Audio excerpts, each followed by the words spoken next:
Well, just as night lighting can help us to enjoy our gardens at night, also the right plant materials can increase our enjoyment as well.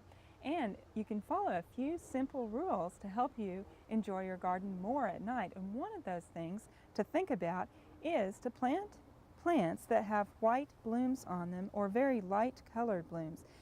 These light colors or white will help reflect the available light, whether you have night lighting or if you just want to enjoy your garden in the moonlight. This can help, as those plants will just show up more as the sun starts to go down and the moon comes out. Another thing to think about is to plant plants that have silvery foliage on them, because again, this silver can just reflect any of the available light. Now this is Silver King Artemisia, and it would be a very good plant. In fact, most of the Artemisias would be very good to plant in a night type garden. Also, some of the ornamental grasses that have seed heads this time of year have kind of a silvery sheen to them, and they would also show up very well at night.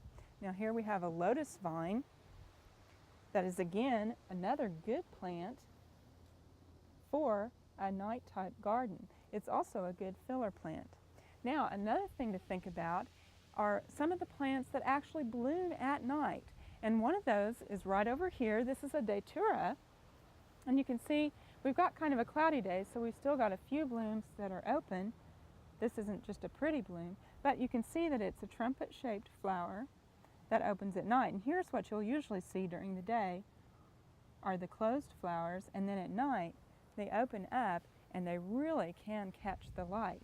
Now other flowers that work very well in a night garden aren't necessarily that way because of their color, but because they smell better at night. Now the tuberose that we showed you a few weeks ago is a wonderful candidate for the garden just for this purpose. It smells even more fragrant at night than it does during the day.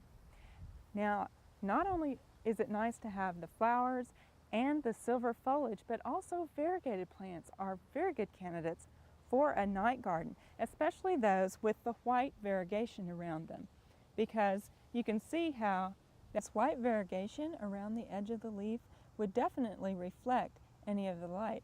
So this would be another good candidate for a night type of a garden. Well, these are just a few tips on establishing a garden for a nightscape or a moonlight garden. Again, you want to plant things that have white blooms on them, or plants that have silvery foliage. Maybe grasses with those silvery seed heads, or plants that actually only bloom at night or smell better at night. And finally, plants that have white variegated foliage are all good candidates for a night type of a garden.